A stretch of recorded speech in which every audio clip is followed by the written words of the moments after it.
Right, welcome back. So last week at a time like this on a Saturday, 12th May, we saw President Uhuru Kenyatta, his deputy William Ruto, as well as First Lady Margaret Kenyatta and Cabinet Secretary of Environment Keriako Tobiko lead the country into a tree planting exercise. As I mentioned earlier within the show, Kenya's forestry cover is only about 6.9%, but the recommended one is about 10%. Now here's the thing, what are we as young people doing to make sure that we are conserving our environment in regards to that? I have Jenny Njuki, who is the Vice Chair for Vijana Amkeni Africa. Jenny, it's so good to have you here. Thank you very much. First of all, give us an idea of who Vijana Amkeni Africa is. So Vijana Amkeni Africa is a group of young people that came together in 2015 and decided that it's enough about, because we've had, oh yes, the youth groups talking every time, the youth, you guys need to hear the youth, but now we're saying that the youth need to take action. They need to be at the forefront with issues, stuff disturbing them. We need to be there. And speaking of taking issues in the forefront, what you guys are now doing is a tree exercise plant. Yes. Hashtag plant a tree? Yes. Tell me about it. So what happened when we found, or when, you know, the Cabinet Secretary Keriako Tobiko talked about, and the UN as well, talked about Kenya being at 6.99 forest cover, and we felt that this is important because people, or the likes of Wangari Maathai, have done this before. And they did this years back. They fought and said, you know, let's not cut down trees. But the same effect has trickled down years later, and we're being affected. And we don't want the next generations coming after being affected by the same problem. So we decided, let's do something about it. We actually did a launch, and we just invited young people. We invited the older politicians to come. We raised funding and to plant seedlings, and we talked to KFS as well. And now we will be planting trees at Daystar. So we've partnered with Daystar. We will be headed all the way to Machakos. So what we're trying to do is go to every county and plant trees. But we're partnering with the counties and currently speaking to Kirinyaga County also in regards to that. Okay, speaking of counties, Kakamega as well, the Kenya Forest Service launched a drive that will see about 16.8 million seedlings planted by the year 2022. So we have that is happening. We also have the Panda Miti campaign that happened last week. Yes. That was led by the President Uhuru Kenyatta. Do you think as a nation we can achieve this 10% requirement, or is it just talk? I think we can achieve it because it just takes every individual, like you and I, taking this seriously, because as well, we can't leave everything for the government every time. Every time there's an issue, we leave it for the government, yet we are the people that get to live in this country. We're the ones who are being affected by this. I mean, it's affecting our agriculture, it's affecting our climate. So we need to take this as a personal initiative. And despite the fact that, yes, it is a national initiative that has been purported, it's being supported by the president, Panda Miti. Yeah. And I mean, it is personal. If Uzinzi cut one tree and plant 5, that would be fantastic. So we can get to that number, but we just need to take it as a personal initiative. And if every county decides to actually take this and plant those trees, we will get to it and we will make sure that it actually happens. But here's the thing, there is planting a tree, then there is making sure you nurture it. Exactly. Now, here you are, you've planted a tree. Now talk to me behind the scenes, the process of making sure that, yes, we're also nurturing our forestry, so we just don't plant a tree and then forget it. Yes. Talk to me about why it's important that even after you plant your seedling, it's also more important that you go through the process of nurturing it until it becomes a full-grown tree. That's a very key issue because, you see, what happens is that most people are planting trees and we're all talking about let's plant a tree. But no one is telling you that actually planting a tree it takes time. A tree can grow, 2 to 3 years. And it's not that just, you've dug the soil and left it over there. No, you need to take care of this tree. You need to be passionate about it because if you don't take care of these trees, we'll lack food. That's where Kenya is headed. Because if we lack to plant trees, we're going to lack food. Agriculture will be a problem. Soon we're going to be talking about no water. We're going to be talking about water issues. I mean, it will explode. It has a trickle-down effect. It's not just about planting trees. We need to take care of the environment and our, pollution, talk about, carbon and things like this. And if we don't take take care about this right now, Zinzi, I'm telling you, it's going to be crazy. What are some of the challenges that you feel that the Forestry Service, or should I just say forestry in Kenya faces, especially in 2018, in this day and age? I think about manpower, first of all. Do we have enough manpower? Because yes, we're planting trees, but do we have people who are actually taking care of those trees? Do the organizations have proper manpower? Because that's a very key issue that we keep forgetting about. Manpower is a very big issue. If you don't have people taking care of these trees, what happens is that we keep planting, but we're not able to see the results. I mean, we just saw Kiraiko Tobiko plant 10,000 trees with the president. But how many of those even 10,000 trees will then grow to be mature trees? Exactly. Are we going to be able to actually be accountable and say we planted 10,000 and actually, let's say, 8,000 have grown? Have thrived. Exactly. So one is manpower. One challenge is manpower. Yes. All right. One challenge will be manpower. The other one would be, do people understand the importance? Have we educated the population about this? Because we cannot just talk about planting trees and people don't understand the importance. Because as I said, this is an issue that was way back. We've had this same issue from way back. We have overpopulation coming, and so trees are being cut down because we need to have homes. We need to have people farming. So they're cutting down those trees, but do they understand that you're cutting down trees to do farming, to live, and all these things? But do you understand the importance of these trees that you're cutting down to create space? Sensitizing the public on why it's important. Very true. Okay, and there's something that you mentioned, empowering these organizations that are within tree service. Do you feel as if they are empowered enough? For example, the Kenya Forestry Service? Honestly, I don't feel like they are empowered enough, because only when issues arise that you tend to hear this organizations coming up here and there. Even the Green Belt movement, talk about that. I mean, Wangari Maathai started the Green Belt movement, and it took, I mean, just the other day, we saw that they've been enforced by the deputy president, and they'll be running certain programs. But were it not for this whole issue that has caused an alarm, like wake up, where would we hear about this? Instead, we would be distracted by other issues in terms of politics, and we forget about the issues that actually really matter to Kenya. Then this specific event that you guys are having today, the tree planting ceremony, it's also it's something that the youth of Njoro want to do as well.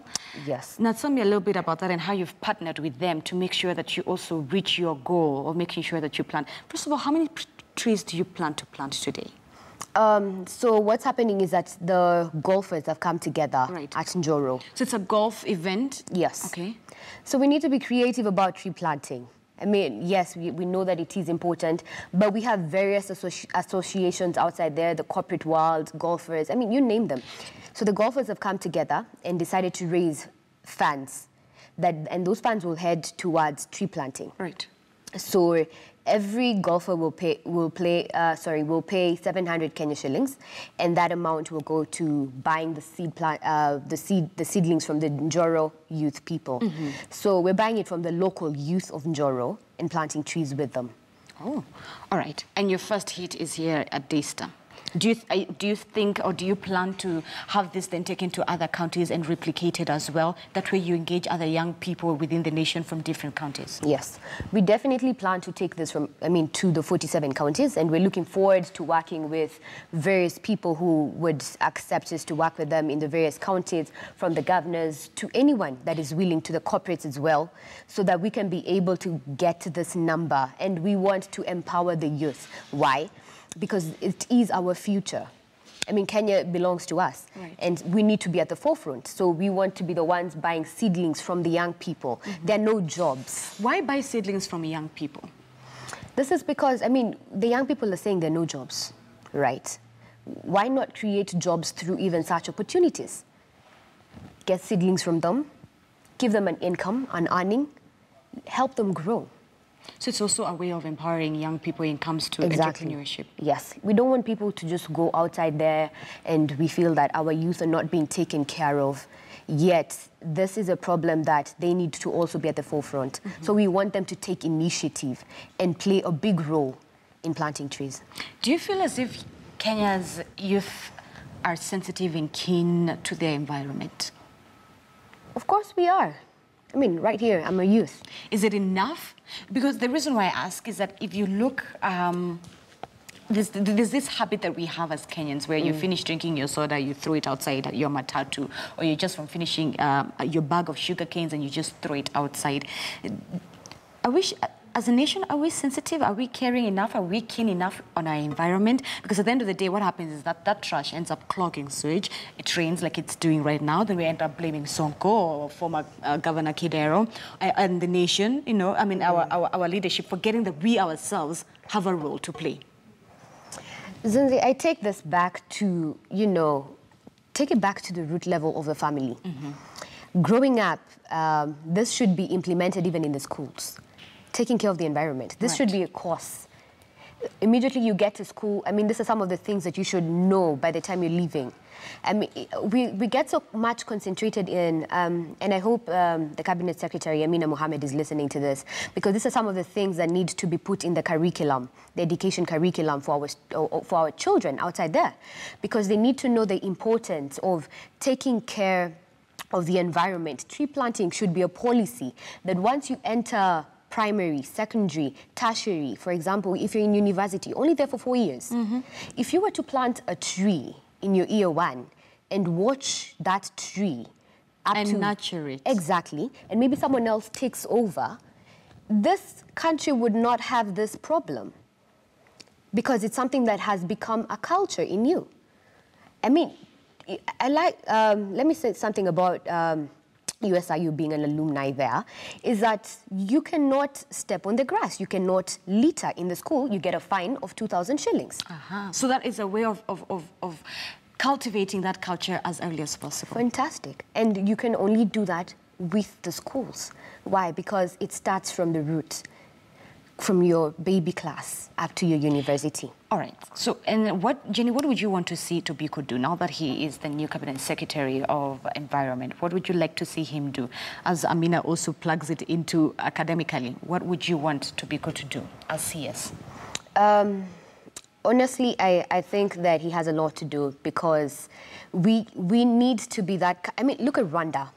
When people talk about Rwanda, they're talking about its cleanliness. We cannot leave this to just, you know, county governance, and we need to come up with policies that the county can be able to take up and be able to follow. And that needs to come from Tobiko himself, because we cannot just wait for, as you said, I mean, look at Nairobi. You just mentioned it. You said we've had it from Evans Kidero, cleaning up the county. We're headed to Sonko. Are we going to have this same conversation in the next election with the next governor? And that's the thing, because now cleaning up has just become another PR stunt for our politicians and not something that should be consistent. They only just do it during campaign time. And this is because we don't have policies, Zinzi. We don't have policies. We lack policies that can actually be implemented from county to county, that they can become national policies. And because we don't have that, everyone comes up with their own agenda. Is that something you'd want to see Tobiko drive the policies? Definitely. Definitely, because every time we have elections, every time a governor comes in or a different government comes in every county, they'll come up with their own strategies. Instead of actually following up what happened in the previous one, why didn't it work? Have we found the gaps? And this would only work best if we had policies. Policies that were put in place for them to follow and walk through it, so that if we're not done, these are not the results, we can be able to do a review and say, yes, we're not here, and this is where we are. How do we get here? And how can private sector also have, what role can they play? Because still, at the end of the day, it is private institutions as well who are a big chunk of the development within the nation. A few of the industries that we see are privately owned. What role can also the private sector play in making sure that, yes, we are maintaining our environment as well? And it's not, and this now even goes beyond even tree planting, just maintaining our environment. The industry that they are in, if it's a specific industry, within your environment, is it clean? What would you want to see the private sector do? For the private sector, I mean, we need to be very careful in terms of how we manufacture our industries. Are they following the right procedure? Because we have global environmental procedures. Are they actually within those procedures? Because it definitely does help, as you mentioned, because it, in terms of global warming, in terms of even the way the rivers are polluted. Some of these things are led because of the industries that we have. Exactly. And they need to take some of the, these measurements need to be taken again from the, the policies, our national policies in terms of the private sector, the industries. Are they following procedure? Are they within the right environmental procedures? Because if they're not, then definitely this is going to cause us. And what fines and what is the aftermath, the consequences rather that would follow them? Honestly, definitely, you need to have those fines, because if you know that this would cause you this, you wouldn't do it. If you knew that you're going to be cost 1 million shillings, right now you were just, you read about the NYS, and you even read about the cybercrime, the effects that are going to happen after. If some of these things that were actually put in terms of the environment and in terms of the private sector, this is some of the things that if you were to litter and you were found by the Nairobi City Council, and they find you and you're put into that car and you go, honestly, you will not litter.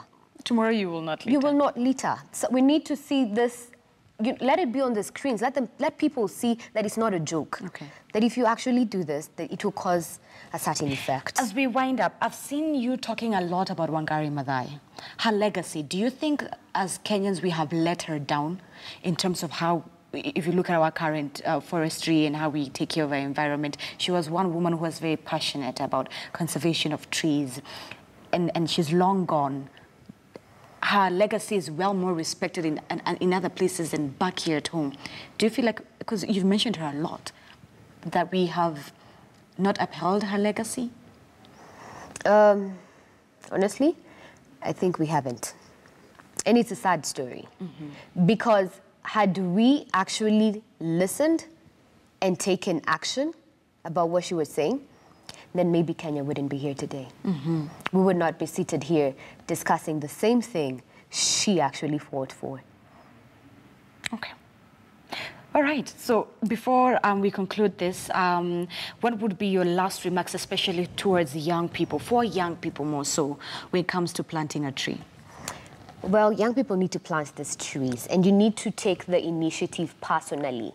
Do not wait for the government to tell you to plant a tree. Let us support the president already in what he is doing. Panda miti, panda nchi. It is your country. It belongs to you. But if you're not passionate about this nation, then who will be?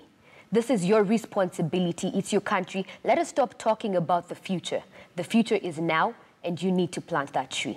All right. To pandemiti. So I hope next time when we're having this conversation, it will be a result, an aftermath. We're going to take a look at what has now happened since you planted a tree on the 19th of May. Yes. So I'm guessing you will not be watching the wedding. No. Thank you so much, Jenny. Yeah. Jenny Njuki, who is the Vice Chair for Vijana Kenya Africa. They have a great event happening today, #PlantATree, how young people are being involved in making sure that as a nation, we are playing a role within our forestry cover. As we mentioned, 6.9% is not a very good one. And our target is making sure that we hit about 10%. We're going to take a quick commercial break. When you come back, you're going to meet an amazing lady who has one inspiring story, and I cannot wait for you to meet her. There's no other better way to end the show, so stay with us.